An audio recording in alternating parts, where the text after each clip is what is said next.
Bonjour à toutes, bonjour à tous. J'ai le plaisir de vous présenter aujourd'hui une leçon sur la manière d'importer des données de série temporelle que vous souhaitez analyser à partir d'un fichier Excel vers le logiciel Obvious. Pourquoi cette question?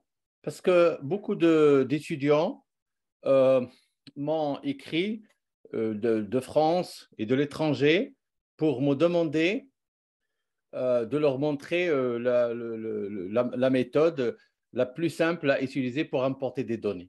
Et donc, je commencerai par vous présenter un fichier Excel. Donc ici, comme vous le voyez, nous avons des données à des fréquences mensuelles, donc janvier, février, mars, avril, de 3 séries temporelles qui représentent l'indice CAC 40 de la Bourse de Paris, l'indice DAX de la Bourse de Francfort et l'indice S&P 500 de la Bourse de New York. Donc, comme vous voyez ici, il y a des virgules sur le fichier Excel. Et donc, la première étape consiste à transformer les virgules en points. Parce que le logiciel Obvious n'accepte pas les virgules. Il faut absolument les transformer en points. Et donc, en fait, nous allons, sur le fichier Excel, chercher, rechercher et remplacer. Et donc là, on va rechercher toutes les virgules et on va les remplacer systématiquement par des points. Et donc, ici, je clique sur remplacer tout et j'aurai toutes mes données qui sont maintenant transformées en points. Et là, je peux commencer l'importation. Et donc, pour cela, je dois ouvrir dans un premier temps mon logiciel Obvious et je clique sur Create a new Obvious Work File. Je vais créer un nouveau fichier. Et donc, j'ai la boîte de dialogue qui va s'ouvrir. Et la première chose consiste à définir la fréquence de mes données.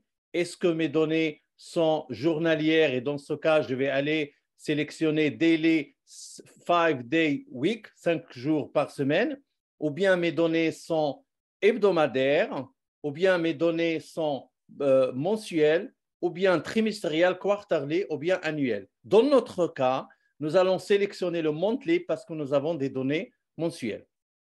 Et donc, au fait, notre échantillon de données commence le premier mois de l'année 1991, c'est-à-dire janvier, et termine le mois 11 de l'année 2017, ça veut dire au mois de novembre. Donc, vous remarquez qu'on commence toujours par l'année, puis le mois.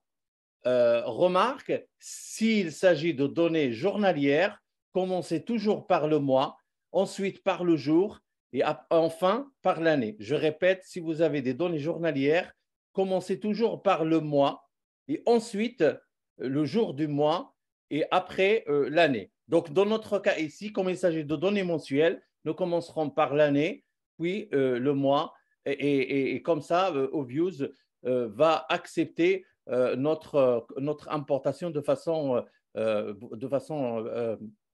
correcte. Donc, ici, notre échantillon de données, on le voit parce qu'on vient d'ouvrir un fichier Obvious qu'on appelle Workfile, untitled parce qu'on n'y a pas encore donné de titre. Et vous voyez ici que vous avez sample, ça veut dire l'échantillon, qui s'étend de 1991 le mois 1 à 2017 le mois 11. Donc, nous avons en totalité 323 observations. Et donc, en fait, immédiatement, pour importer les données du fichier Excel, je clique sur Quick.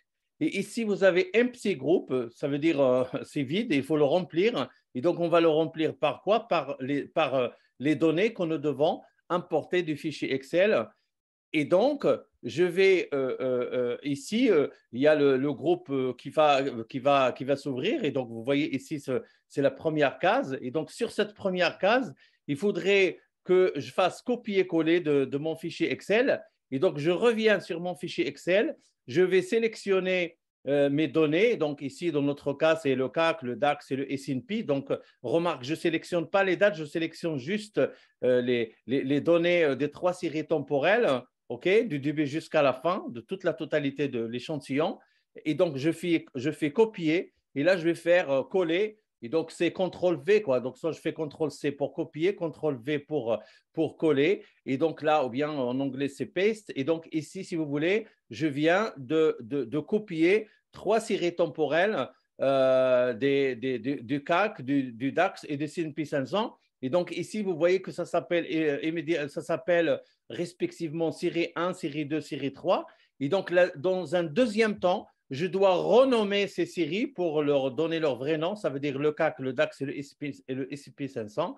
Comment doit-on procéder? Eh bien, d'abord, je vais me fermer le fichier. Donc, le groupe, je vais, comment dirais-je, le supprimer. Donc, je ferme ma boîte de dialogue, je supprime le groupe. Et ici, j'aurai un fichier qui apparaît où il y a série 01, 02, 03. Et il me demande de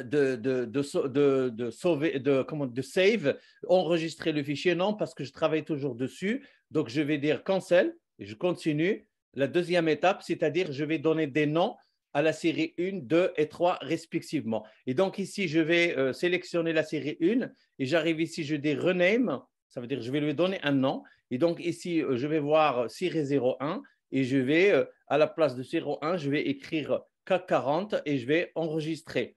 La même procédure va être suivie pour la série 2 qui représente le DAX. Je vais faire rename et je vais remplacer série 02 par son vrai nom, ça veut dire le DAX, et je fais OK. Et la même chose sera faite pour la série 03 qui correspond à l'indice S&P 500. Et donc, série 03, je vais la renommer S&P 500 OK. Et enfin, je vais obtenir ma base de données sur laquelle je dois travailler, que j'ai importé du fichier Excel vers le fichier Oviews, et je viens de créer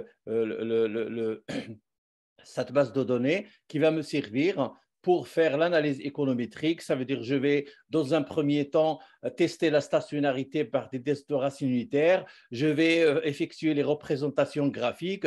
Je vais peut-être estimer des relations de co-intégration. Je vais estimer un modèle vecteur autorégressif. Je vais estimer des causalités au sens de Granger. Et donc là, j'ai ma base de données. J'ai toute liberté pour effectuer les analyses économétriques dont j'ai besoin. Mais le message de cette vidéo très courte, c'est de connaître et de maîtriser de façon très simple la méthode pour importer des données d'Excel vers Oviews. Je vous en dirai davantage dans une prochaine vidéo. Je vous remercie de votre attention et je dis à bientôt. Au revoir.